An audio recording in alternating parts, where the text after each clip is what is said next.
This is Richie Romero. This video is about how my wife, Celeste Romero, was wrongfully terminated from the Home Depot because of a low VOA score. The voice of the associates by this guy, Brody.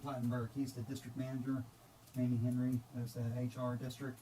And then this guy, John Hahn, created a lot of problems for my wife while she is the store manager in Noblesville, Indiana.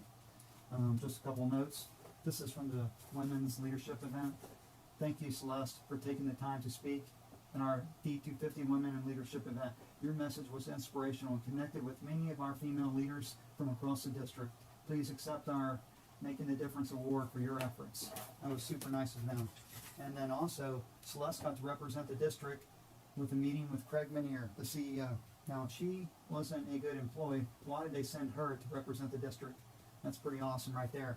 There's a couple of congratulatory Homer awards, from Mandy. Excellent customer service, driving customer service through your engagement and sustainable processes and training. Building strong relationships, an outstanding job to your team.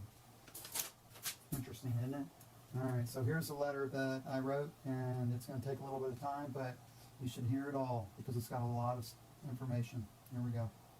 Bernie Marcus, Arthur Blank, Crystal Hanlon, and Marie Campbell. Corporate Compliance. My name is Richie Romero. I am a shareholder, customer, and husband to an ex-Home Depot store manager named Celeste Romero from store 2017 Noblesville, Indiana. During my wife's 8 years, she aspired to be Crystal Hanlon and Marie Campbell until manipulation and deceit derailed her career at the Home Depot. She worked extremely hard to become a store manager. In 2017, her store was #1 store in district, #2 store in the region. She knows how to drive sales. Unfortunately, she endured multiple traumatic events during her 1.5 years as a store manager. In her first 3 months, she had 2 employees pass away, which caused her a lot of pain and depression. It was brutal on her. One of the associates had a mental breakdown, and Celeste was the last person to speak to him on the phone before he sadly drowned when confused and tried to walk through a river. He was missing for almost a month before they found him. The store was in shock over this tragedy. This person and his wife had been working at this store for many years. The other associate that tragically passed just told Celeste that he was so thankful for his bonus that he would be able to eat tonight, and it was the best day of his life, only to OD later that night. Both of these terrible tragedies occurred during my wife's first few months as a store manager. Another associate, John Hahn, who was the HR person for the store and his title was ASDS, was the primary person that caused turmoil for my wife. He started to have many problems with his position, screwing up on schedules, having favoritisms, and he thought he should have more power for his position than what he had. So the relationship with my wife started to get so bad, HR brought in other store managers to try and teach him the way, and they confirmed he shouldn't be in this position because he just can't grasp the role. He must have seen the writing on the walls because he started calling the Aware line or AACG line 3 times, making false claims about Celeste and her store that were never substantiated and dropped. What I have to do is protect John, because if you make a claim to the Aware line, THD policy is no retaliation on that employee. One day he yelled in Celeste's office stating he quit, which would have been great, only he walked off and left work. My wife had to continue to work with him even after he said he quit. During this time, Brody,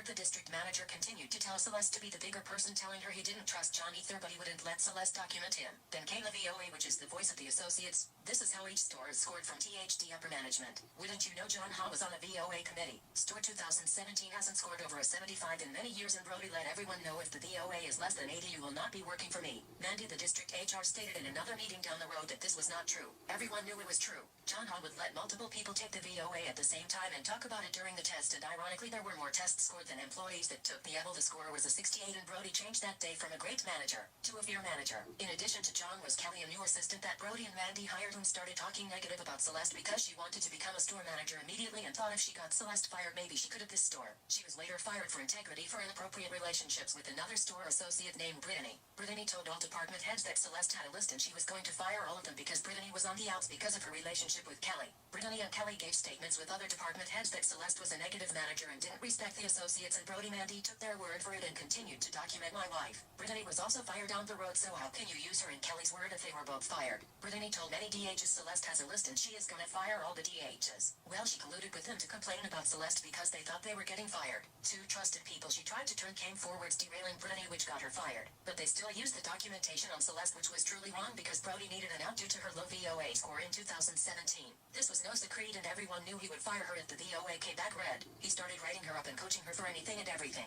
It didn't matter who said it or where it came from, he wanted documentation. This also drove her to take LOA. Come the spring, my wife was an emotional sick wreck. John continued his antics and my wife was about to have a nervous breakdown, so she went on FLMA for her health. She had PTSD from the deaths, high blood pressure, heart flutters, and depressed. My wife had to take a nerve pill and start on antidepressants. Some might say, why did you stay? Because she heard in Marie Campbell's story of how bad it got one day and the next something great would happen, and that is how she got to the top. So she stayed in it to try to follow her footsteps even when her health was down. This was extremely hard to watch as a husband. After 90 days at LOA, my wife went back to work and they surprisingly gave her store 4 assistants. Things were going well for a month, then another person that gave a negative statement named Dawn attacked my wife and Joe, another assistant, verbally. She stated, well, Celeste can't fix it. You'll just have to call the aware line. She was on the med team in the paint area. They used this against my wife and Joe even stated it was a verbal attack. Then came the calls that Brody welcomed them and put multiple notes and coachings in her file. One of the new assistants is Tony D. He is very respected man. He flat out told Brody, I don't know who you are talking to about the store not being healthy. It is very healthy and heading into a good direction.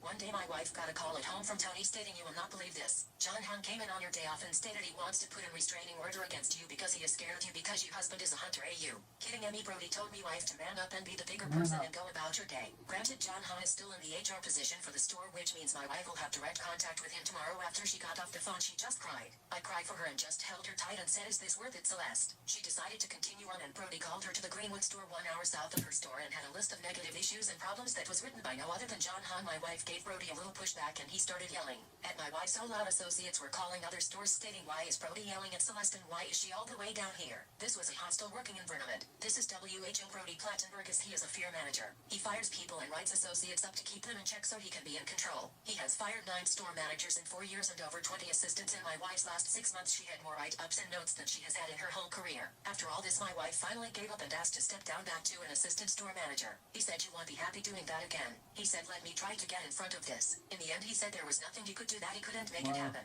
No one believes this, Brody. Everyone knows you fired Celeste for the VOA. Ask any manager from another store and why did Celeste truly get fired, and they will say the VOA made it out to be something else, but we all know you also let another black woman store manager step down last year and he didn't let my wife. This is discrimination. You also gave other managers official 30-day improvement plans and put employees on finals. You never gave my wife these chances, which is an unfair workplace. My wife never once talked bad about you, sir. My wife never once turned you in for putting the fear in her job day in and day out, which is sad. My wife bought food for the food pantry every month, giving clothes to ones in need. Me and my wife cooking for the entire store, made 1,000 aprons overtime, and you should feel ashamed for what you have did to her. Brody, you were wrong on this one, sir, and I just wanted you and THD to know what I thought. If this stops someone from going down the same awful road we went down, then it was worth it. What you did was wrong. You made my wife mentally, physically sick. You broke her down, and I wanted you to know it hurt her and our family. You should have let her step down. Instead, you asked her to Panera Bread for a breakfast meeting and fired her in a public area. She will not approve of this letter because that is who she is. But that is not who I am, and I am going to spread this word. I thank God for the First Amendment. Richie Romero.